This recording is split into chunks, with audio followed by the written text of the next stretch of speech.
अस्सलाम वालेकुम। आज हम अपना दूसरा पार्ट जो कि गद्य है निराला बाई, इसको पढ़ने जा रहे हैं। इसकी लेखिका महादेवी वर्मा है।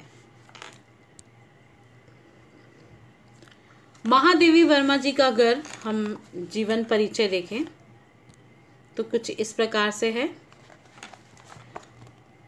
श्रीमती महादेवी वर्मा का जन्म 26 मार्च 1907 को उत्तर प्रदेश के फर्रुखाबाद में हुआ। बचपन से ही इन्हें जो कि साहित्य में बड़ी रुचि थी। जब वह 7 साल की थी तभी से उन्होंने अपनी पहला काव्य लिखा। काव्य के साथ साथ उन्हें गद्य में भी रुचि हुई और वह दोनों में, काव्य में और गद्य में, दोनों में ही वह बहुत ही चर्चित रही। हिंदी साहित्य जगत में आप चर्चित तथा प्रतिभाशाली कवित्री के रूप में प्रतिष्ठित रही। जो परिवार से भी थी तो परिवार से अच्छी खासी संपन्न थी, धनी परिवार से थी। इनके पिता जो कि प्रिंसिपल भी रह चुके। आप जितनी सिद्धहस्त कवित्री के रूप में हुई, मतलब जितनी प्रख्यात वह कवित्री के रूप में चर्चित हुई, उतनी ही वो सफल गद्यकार के रूप में भी विख्यात हुई। आप छायावादी युग की प्रमुख स्तंभ है। अब छायावाद क्या है कि अगर देखा जाए तो हिंदी साहित्य का भी अपना एक इतिहास था, अपना एक इतिहास है और एक युग था। तो उसमें बहुत युग परिवर्तन होते गए समय समय के साथ साथ। जैसे कि बहुत से काल आए जिसमें आदिकाल, भक्ति काल, रीति काल, छायावादी काल। इसमें क्या अलग अलग कवि, हर काल के कवि अलग अलग हुए। भक्ति काल में जो कि सूरदास जी कहा जा सकता है, कबीर जी थे, रहीम जी थे। इन सभी अलग अलग कवियों का काल आया। उसके साथ में फिर जब परिवर्तन हुआ, युग बदला, साथ में वाद काल भी हो गया, प्रगतिवाद, प्रयोगवाद। इसी के साथ साथ हर एक युग में परिवर्तन के कारण परिस्थितियां बदलती गई और युग भी बदलते गए, काव्य का विषय भी बदलता गया। आप छायावादी युग के जो कवि को जैसे कहा गया है कि आप छायावादी युग की प्रमुख स्तंभ, मतलब मेन पिलर, जो कि चार कवि थे वह बहुत ही प्रख्यात थे, जिनमें महादेवी वर्मा जी, सूर्यकांत त्रिपाठी निराला, जयशंकर प्रसाद और सुमित्रा नंदन पंत। ये जो चार प्रमुख कवि थे इस छायावाद युग के। आपके लिखे रेखा चित्र काव्य सौंदर्य की अनुभूति तो कराते हैं, साथ साथ समाज की स्थितियों पर भी चोट करते हैं। कि जो कविताएं हैं या जो गद्य ये लिखा करती इनके द्वारा होते थे, तो वह काव्य की सुंदरता, उसमें काव्य की बड़ी सुंदरता, बहुत ही अच्छा रोचक ढंग भी होता था। साथ साथ में जो समाज में होने वाली त्रुटियों पर भी दर्शकों का ध्यान आकर्षित करते थे। इसलिए ये काव्यात्मक रेखाचित्र हमारे मन पर एक विशिष्ट छाप छोड़ जाते थे। कवि निराला से कवि निराला जी ने इनको हिंदी की विशाल मंदिर की सरस्वती भी कहा, सरस्वती जो कि ज्ञान की देवी। और तो हिंदी कुछ आलोचकों ने आपको आधुनिक युग की मीराबाई भी कहा। यह कवित्री जिनका कि निधन 1987 में हुआ। ठीक है। अब इनके द्वारा जो कुछ प्रमुख कृतियाँ वो कुछ इस प्रकार है। निहार, रश्मि, निर्जा, दीपशिखा, सांध्य गीत, यामा, ये इनकी क्या है, कविता संग्रह है। अतीत के चलचित्र, स्मृति की रेखाएं, मेरा परिवार, ये इनके रेखा चित्र है। और श्रृंखला की कड़ियाँ, साहित्यकार की आस्था, ये क्या है, निबंध है। अब विधा परिचय। विधा की किस प्रकार का साहित्य है? यह एक संस्मरण साहित्य है, यादगार। आधुनिक हिंदी गद्य साहित्य में संस्मरण विधा अपना विशेष स्थान रखती है। संस्मरण क्या होता है? संस्मरण जैसे कि हमारे जीवन में आए किसी व्यक्ति के स्वाभाविक गुणों से अथवा उसके साथ घटित प्रसंगों से हम प्रभावित हो जाते हैं। हमारे लाइफ में बहुत सारे लोग आते हैं, कुछ एक लोग अपनी यादगार छोड़ जाते हैं। छोड़ने का मतलब, कहने का मतलब ये है कि कुछ जो हमारे जिन व्यक्तियों से हम मिलते हैं उनमें एक कुछ स्पेशल गुण होते हैं, और वह जो कि कुछ ऐसे प्रसंग हमारे साथ में घटित होते हैं कि हम उसको भुलाए से नहीं भूलते, वो हमें प्रभावित कर जाते हैं। तो वही क्या है, संस्मरण है। उन प्रसंगों को, उन घटनाओं को शब्दांकित करने की इच्छा होती है। स्मृति के आधार पर, एक याद के आधार पर उस व्यक्ति के संबंध में उससे जो जुड़े हुए लिखित लेख या ग्रंथ को संस्मरण साहित्य कहते हैं। संस्मरण साहित्य क्या है कि कोई भी व्यक्ति हमारे संपर्क में आते हैं और उन प्रसंगों को, उसके जो प्रसंग है उनके साथ में जो हमारे साथ में घटित प्रसंग है, कुछ बातें हमारे लिए याद रह जाती है, उनको शब्दांकित करना, शब्दों में प्रकट करने की इच्छा जब होती है, उनकी स्मृति मतलब यादगार के आधार पर उस व्यक्ति के संबंध में कुछ लेख लिखा जाए, वह क्या है, संस्मरण साहित्य है। ठीक है। अब पाठ परिचय देखेंगे कि जो पाठ है वो निराला जी पर आधारित है। महादेवी वर्मा जी ने उनके लिए लिखा है कि निराला जो थे वो हिंदी साहित्य में छायावादी कवि और क्रांतिकारी व्यक्तित्व के रूप में माने जाते हैं।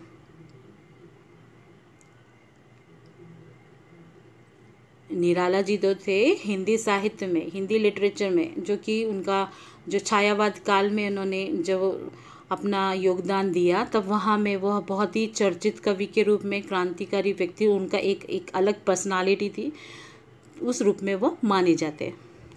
वे आजीवन फक्कड़ बने रहे। फक्कड़ से मतलब है निर्धन रहे, गरीब रहे, कारण निर्धनता में जीवन यापन करते रहे।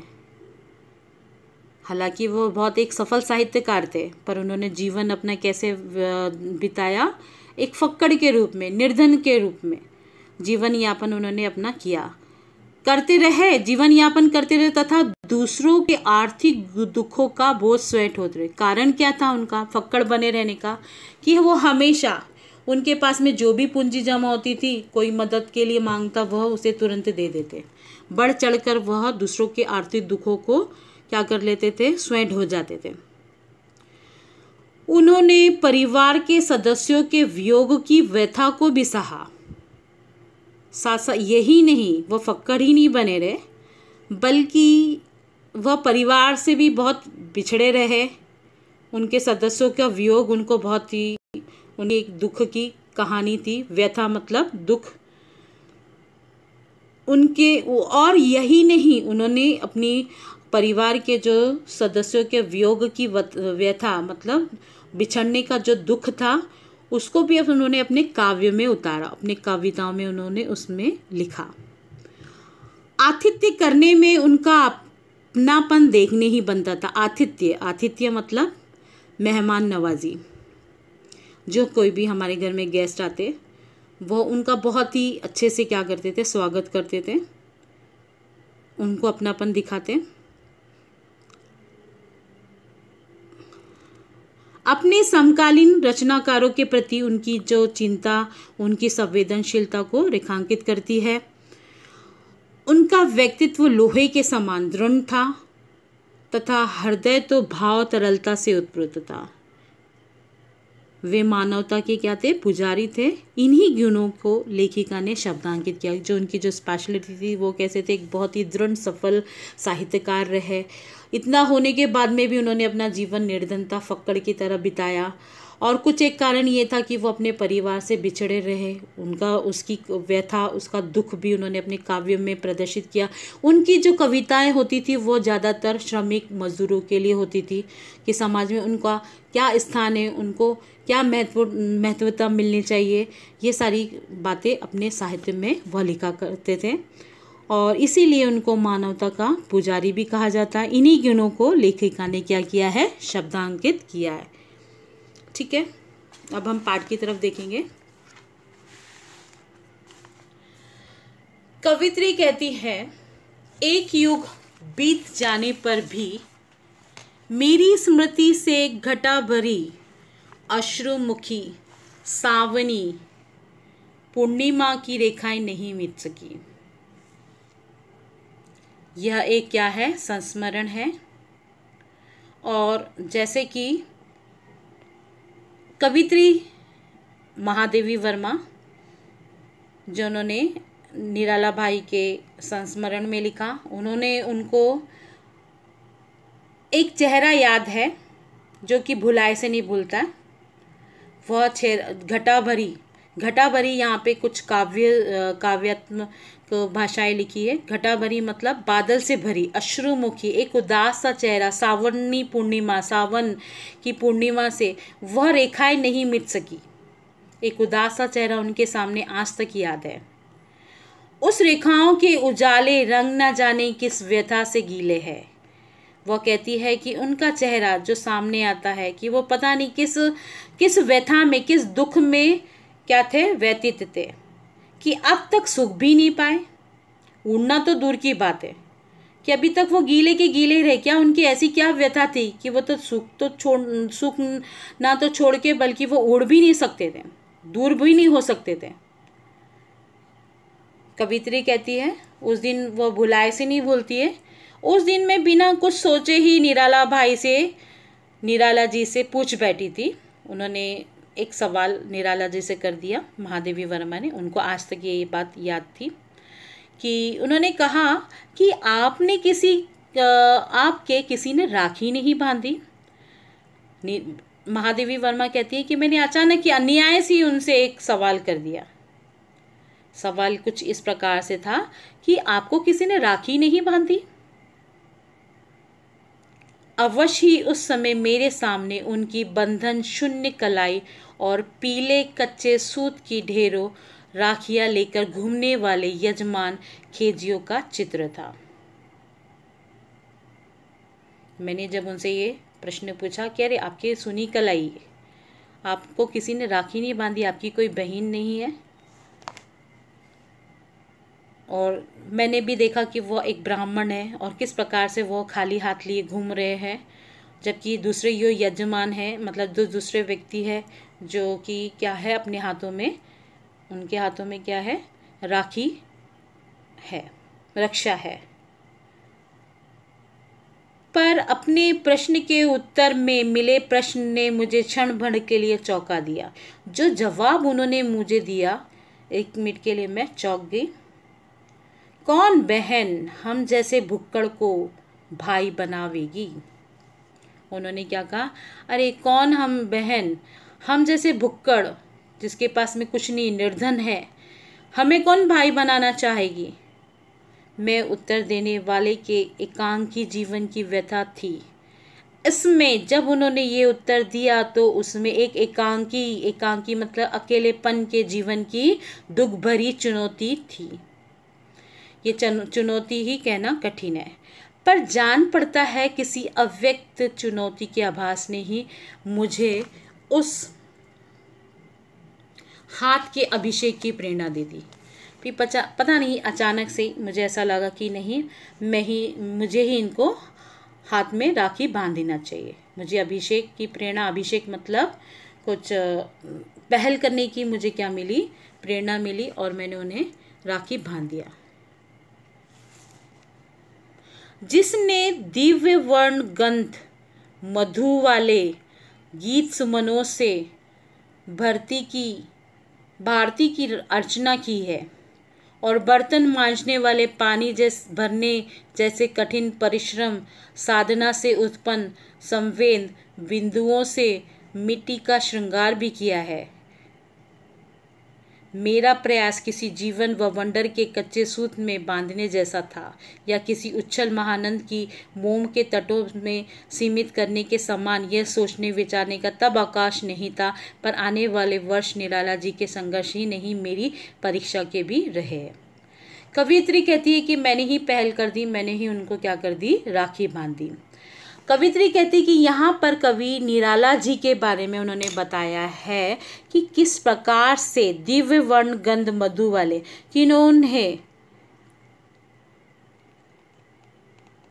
उन्होंने एक से बढ़कर एक मधुर गीत साहित्य को सृजन किए तथा माँ भारती की अर्चना भी की।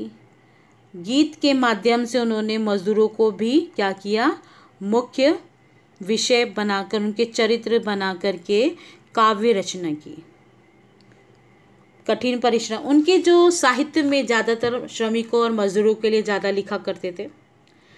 एक उनकी बहुत ही चर्चित काव्य रचना है वह तोड़ती पत्थर, कि किस प्रकार से एक बार जो कि सूर्यकांत त्रिपाठी निराला जी का इलाहाबाद के पथ से वह जब गुजर रहे थे, गर्मी की धूप भभकती हुई धूप में एक स्त्री, एक मजदूरन स्त्री अपने काम को अंजाम दे रही है।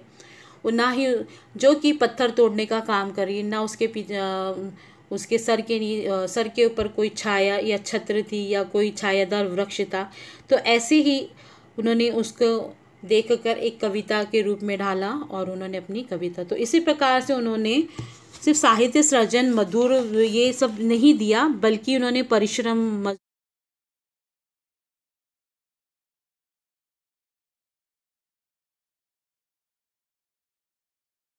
उन्होंने कहा कि एक बार अपनी निर्बंध उदारता की तीव्र आलोचना की सुनने के बाद उन्होंने अब व्यवस्थित रहने का वचन दिया।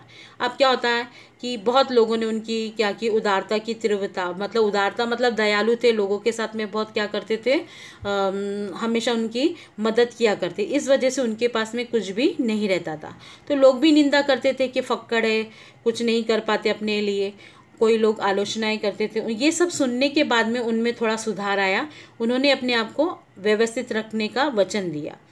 ठीक है, संयोग से तभी उन्हें कहीं से 300 रुपये मिल गए। अब उन्होंने कहा कि नहीं भाई, मैं भी अपना जीवन क्या करूँगा, व्यवस्थित ढंग से जीऊँगा, जो मेरे को पैसे मिलते हैं उसका मैं सही उपयोग करूँगा, मैं अपने लिए भी कुछ ना कुछ करूँगा। ये बहुत सारी बातें लोगों से सुन के उनके में ये विचार आया। एक बार किसी कारण के वजह उन्हें क्या जो मिल गया है, 300 रुपये कहीं से मिल गए। वही पूंजी, जो रकम थी, पूंजी मतलब जो रकम, मेरे पास जमा करके उन्होंने मुझे अपने खर्च का बजट बनाने का आदेश दिया। अब उनको जो 300 रुपये मिले तो उन्होंने महादेवी वर्मा से कहा कि भाई ये जो पूंजी, ये जो रकम है, पैसे है, तुम जमा करो और तुम मेरा एक खर्च का बजट बना दो। खर्च का बजट बनाना है मतलब अनुमानित खर्च, कि महीने में मुझे कितना खर्च करना होगा और किस तरह से करना होगा कि मैं पूरा महीना पैसे चला सकूं। तो उन्होंने महादेवी वर्मा को क्या किया कि उन्होंने बताया कि ये तुम मेरा जो खर्च का बजट बना दिया करो, और जिन्हें मेरा व्यक्तिगत रखना पड़ता है वे जानते हैं कि ये कार्य मेरे लिए कितना दुष्कर यहाँ से क्या है, दुष्कर का मतलब है कठिन। ये मेरे लिए कोई कठिन कार्य नहीं था, ना वो मेरी चादर लंबी कर पाते,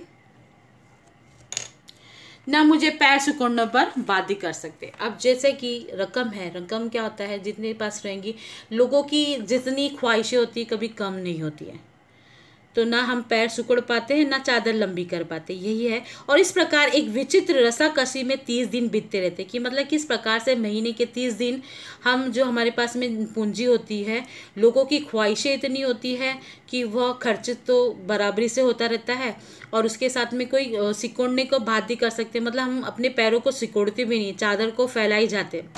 तो यही किस प्रकार से रसा खिंचातानी में हमारा 30 दिन बीतते रहते हैं।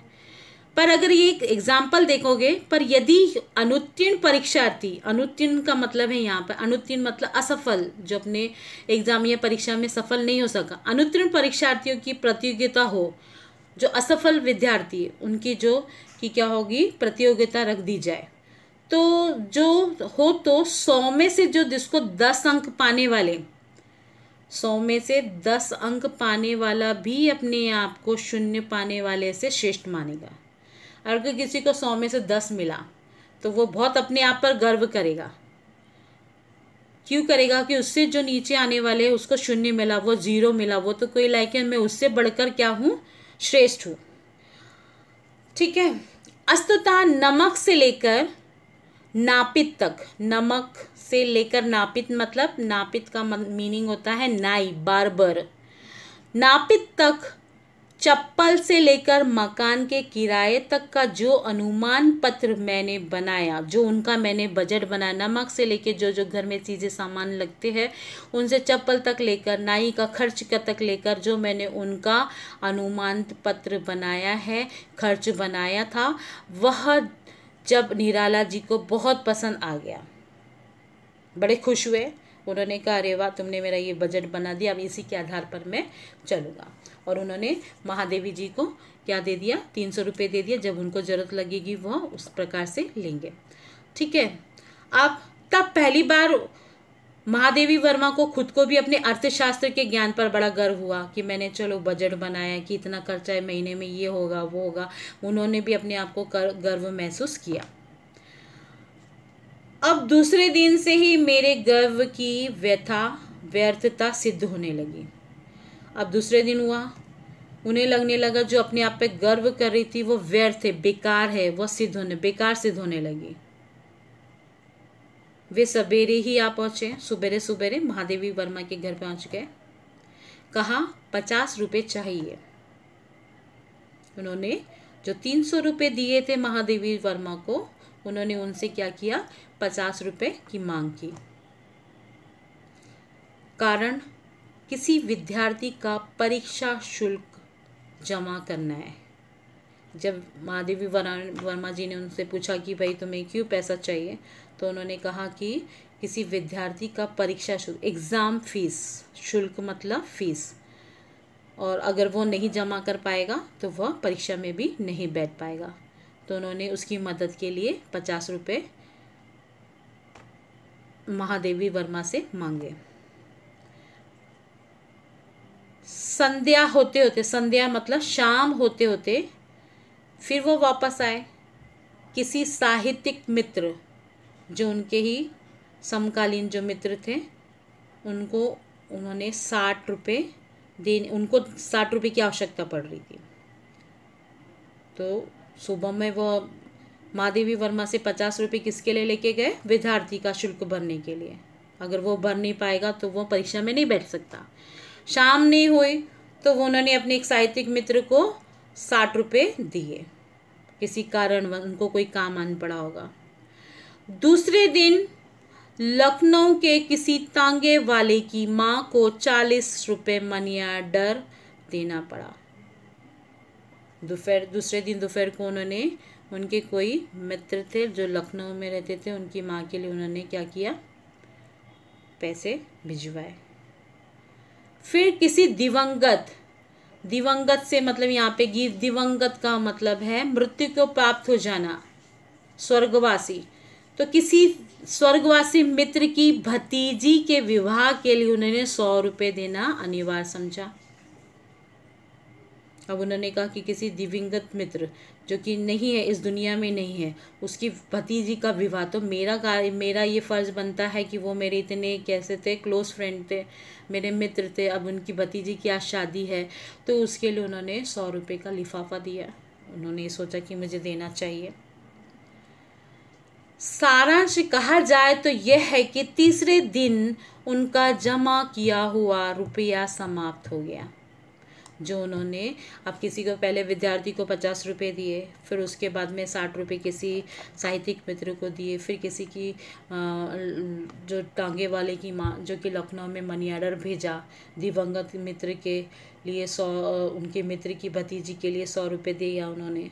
तो इस प्रकार से तीसरे दिन आते आते ही उनके जो पैसे थे वो क्या हो चुके थे, 300 रुपये समाप्त हो गए थे। तो वह जो खर्च करते थे वो अपने लिए तो कम, दूसरों के लिए ज़्यादा ही खर्च करते थे, कारण कि वो बहुत ही उदार और दयालु किस्म के थे।